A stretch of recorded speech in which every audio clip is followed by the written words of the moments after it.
TV पे सिर्फ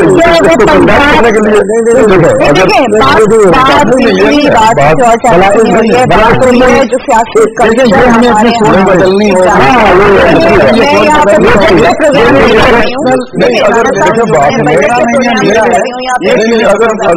अगर मैं ये कहता हूँ कि आपको संजीदगी बुलाना पड़ेगा, संजीदगी से इसी को जो है ना वो लेना पड़ेगा। इसके लिए आप कहते हैं कि मैं क्रिटिसाइज हमारी अगर हम कहते हैं कि मीडिया लॉन्ग टर्म जो आपको जो है वो लेने पड़ेगा। अब वही है कि आई गेस फिर हम लोग वापस ब्लेम गेम में जा रहे हैं। ना तो मैं यहाँ पे बजट पे प्रोग्राम कर रही हूँ, ना ही कोई और सब्जेक्ट है। राना सनाउल्लाह का भी देखें, आपको राना सनाउल्लाह का नाम लेने से थोड़ा सा हो रहा है। मैंने स्टेटमेंट नहीं दी, वो राना सनाउल्लाह ने दी है। खुशकिस्मत आप ही के पार्टी के हैं, लेकिन मैं ओवरऑल सियासी कल्चर की बात करती हूँ। नहीं, ये आप गलत बात कर रहे हैं। जो कल्चर सही करने की बात हम कर रहे हैं, मैं किसी एक पार्टी को भी भूल रहे हैं ना, हर पार्टी में बात की ना। आप देखें आपका जो है ना ये जो इल्जाम तराशी को नहीं मीडिया का खत्म इलेक्ट्रॉनिक मीडिया प्लस प्रिंट के साथ आपका बर्दाश्त नहीं कर सकते। हमारा electronic media plus print media जो है इनका फर्ज ये है कि ये जो बताइए अपने हाईलाइट जो है ना हाईलाइट इश्यूज को करना चाहिए। ये जो है ना माइनर चीजों को नहीं करना चाहिए। राणा साहब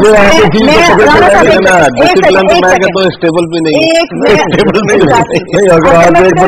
देखें, अगर मैं एज ए मीडिया पर्सन आप मुझे साइड पे रखें, मैं अगर एक आम पाकिस्तानी की हैसियत से भी इन चीजों को देख रही हूँ ना, सुन रही हूँ ना, कि जिन्हें मैंने वोट देके वहां पहुंचाया, तो मुझे एज अ पाकिस्तानी तकलीफ होगी। जो कि बेकारी है, ये क्यों है हमारे सियासतदान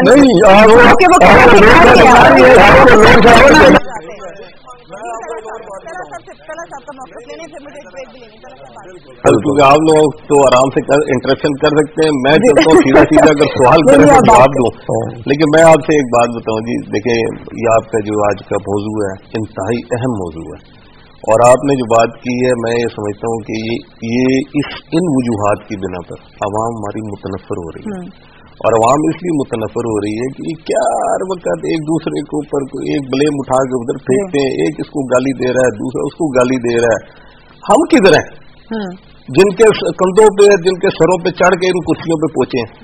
मैं समझता ये हूं कि इसकी तरफ हमें संजीदगी की तरफ गौर करना होगा। अगर हम संजीदगी से इन चीजों पर गौर नहीं करेंगे, ये मामला ज्यादा अरसा अब नहीं चलेगा। उसका रीजन है, पहले चल जाता था, अब नहीं चल सकता। क्यों नहीं चल सकता? उसकी वजह आप लोग हैं। मीडिया जो आगे बैठ गया ना, अब ये जो मामलात हैं, एक एक चीज, एक एक छोटी छोटी चीज जो है वो इस वक्त ब्रेकिंग न्यूज के हवाले से चल रही होती है, तो अवाम इन चीजों से अब सेटिस्फाइड नहीं होगी। वो सारी चीजें देख रहे हैं और इवन ऐसे ऐसे प्रूफ सामने आ रहे हैं कि किसी के पास कोई बात करने का जवाब नहीं रहता। मैं ये समझता हूँ जी कि अभी भी अवेयरनेस आ जानी चाहिए कि जो हालात इस वक्त जा रहे हैं, और इन हालात के अंदर मुतवज्जो हो जाए उन्हीं की तरफ। और मैं आपको एक बात पे मेरा यकीन है और बिलीव है, पक्का यकीन है इस बात के ऊपर कि ये कुर्सी बचाने के लिए सारे सिलसिले किए जाते हैं। मेरे ख्याल से ये कुर्सी आपकी नस्लों तक आपकी पक्की हो सकती है अगर सही तरफ अटेंशन कर दें। और सही तरफ अटेंशन क्या है? अवाम की तरफ चले जाएं, अवाम को कुछ दिल करें, अवाम के मामलात को करने की कोशिश करें। ये मुल्क वसाइल से भरा हुआ है। आपने मौलाना चांदिया साहब ने दो चार बातें ऐसी की हैं, मैं उनकी बातों से मुत्तफिक हूँ। आप ये देखें कि ये जो थर का आपने जिक्र किया कोयले का, ये दुनिया का चौथा जखीरा है पाकिस्तान के पास। बिजली 4 चीजों से बनती है, कोयला भी मौजूद है, सूरज भी मौजूद है, हवा भी मौजूद है, पानी भी मौजूद है।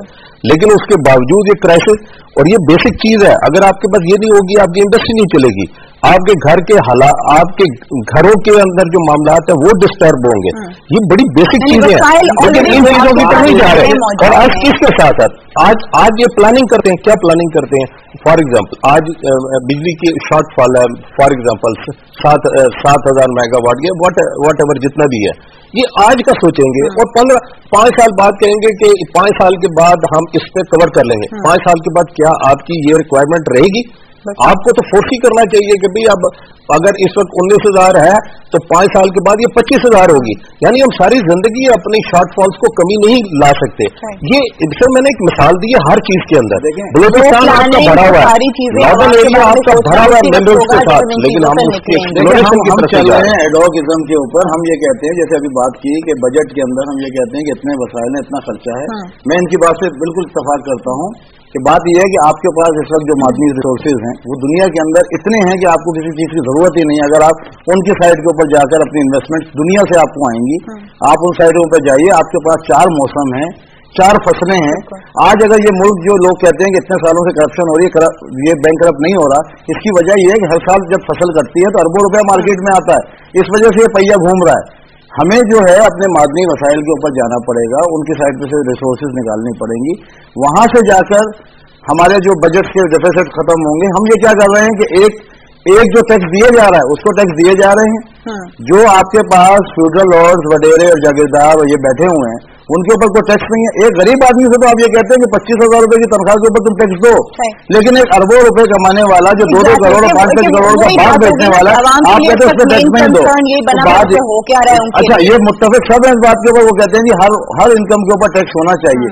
तो मैं इनको ये बोलता हूँ कि अगर होना चाहिए तो हम 1 महीना या 2 महीने असेंबली के अंदर बैठकर कोई और बात नहीं करते, एक टेबल के ऊपर बैठते हैं और सब एक ही एजेंडे के ऊपर आते हैं कि सबसे पहले इस मुल्क को बचाने की बात करो कि इस मुल्क को कैसे बचाना है। जब ये ऑक्सीजन पे पड़ा हुआ है, इसको हम नहीं निकालेंगे तो मुझे बताइए क्या मैं सियासतदान रहूंगा, ये वजीर रहेंगे, ये अपोजिशन रहेगी, कुछ भी नहीं रहेगा। चांदी साहब, ये चीज, ये शऊर कितना है और अगर नहीं है तो क्यों नहीं है कि हमने मुल्क बचाना है, कुर्सी नहीं बचानी?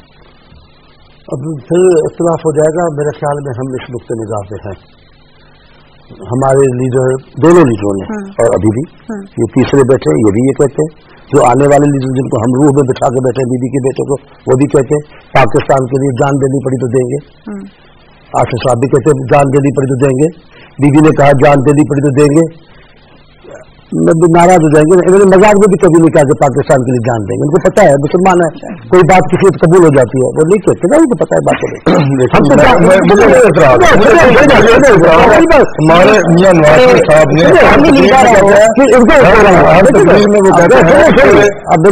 कहते हैं मैं पाकिस्तानियत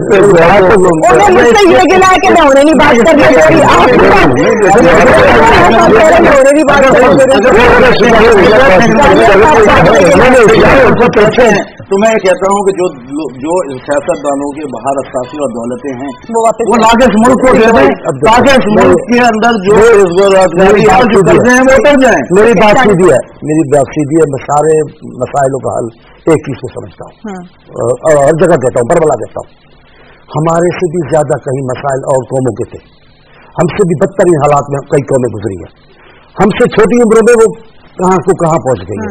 सिर्फ 2 चीजों की वजह से उन्होंने हकीकी हुब्बुल वतनी का मुतारा किया, उन्होंने निजाम में तसलसल लाया है, वो एक निजाम के साथ चले और उसको बुनियादी हैसियत जमहूरियत को हासिल है। जमहूरियत में तसलसल, जमहूरियत रूह के मुताबिक पॉलिसी।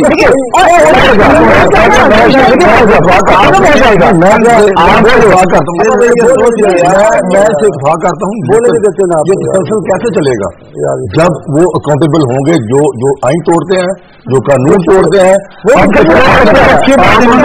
मेरे ख्याल आप आइन बातों पर मुतफिक हैं कि उनकी अकाउंटेबिलिटी होनी चाहिए।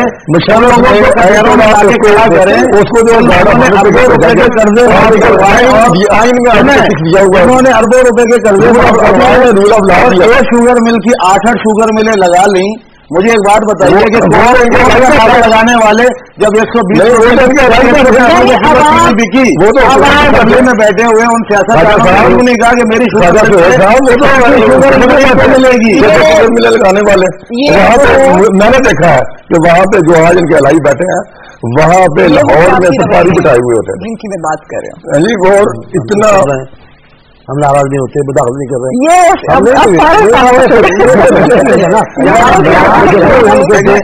मेरी 1.5 साल पहले मेरे कमरे में एक जमूत में साहब नहीं है, एक पॉम्फलेट जो है अपने जमूत की बात करता हूँ, वो आपके सवाल का जवाब मुझे आवाम बार बार आपको फहराएंगे। आप जो है ना उनको तो मैं तला साहब को तो नहीं कहता, लेकिन आप तीनों को मुझे अकेले को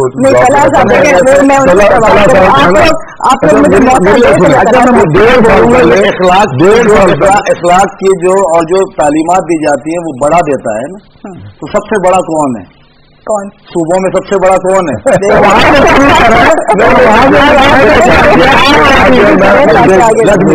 असल में बात यह है कि यहाँ पे हम बैठे हैं कि जो इश्यूज है ना उनको हाईलाइट करें और देखें कि हमारा एटीट्यूड जो है ना तमाम हमें क्यों क्रिटिसाइज करते हैं।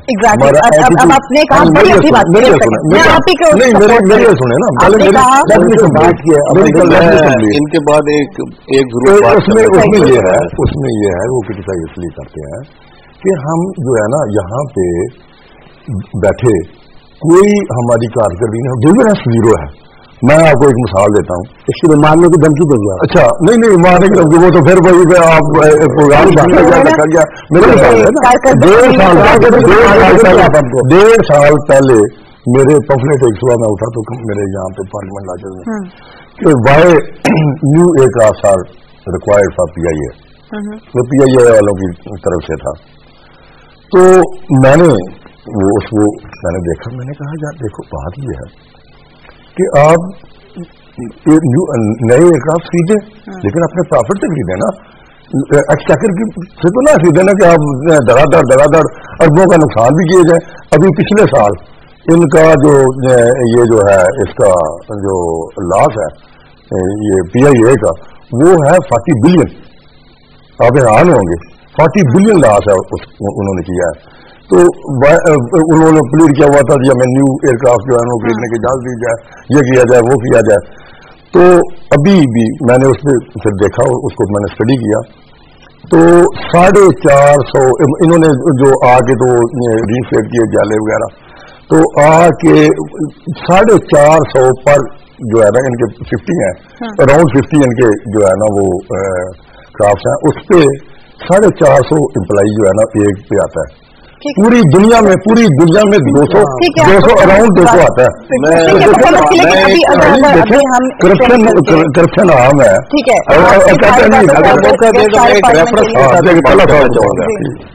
मैं रेफरेंस दूंगा बकायदा। पाकिस्तान के अंदर एक बड़ी इंपॉर्टेंट जगह है खानपुर रोड, खानपुर डैम जो है, मैं वाकया थोड़ा सुनाऊंगा 2-3 मिनट के अंदर। खानपुर रोड जैका जापान बना रहा था, ₹1.25 अरब उसने एलोकेट कर दिया। इसका रूल ये है कि NHA जो है फेडरलाइज अगर करता है रोड, तो वो मेन रोड से मेन रोड तक फेडरलाइज करता है, जिसमें 6.4 किलोमीटर जो है पंजाब के अंदर आ रही थी टेक्सला से। उसमें इन्होंने NOC नहीं दिया। किसने? पंजाब हुकूमत NOC नहीं दिया कि अगर हमने ये NOC हम नहीं दे सकते क्योंकि ये रोड 35 किलोमीटर खैबर पख्तूनख्वा में बन रही है। बहुत बातचीत चलने के बाद इन्होंने फिर NOC या कंडीशनल कि हम NOC उस सूरत में देंगे जब टोल प्लाजा पंजाब हुकूमत की उसके अंदर लगेगा और उसको उसका फायदा होगा। आप यकीन करें इस चक्कर में 3 साल ज़ाया हो गए और जायका जापान वो ₹1.25 अरब लेके चला गया।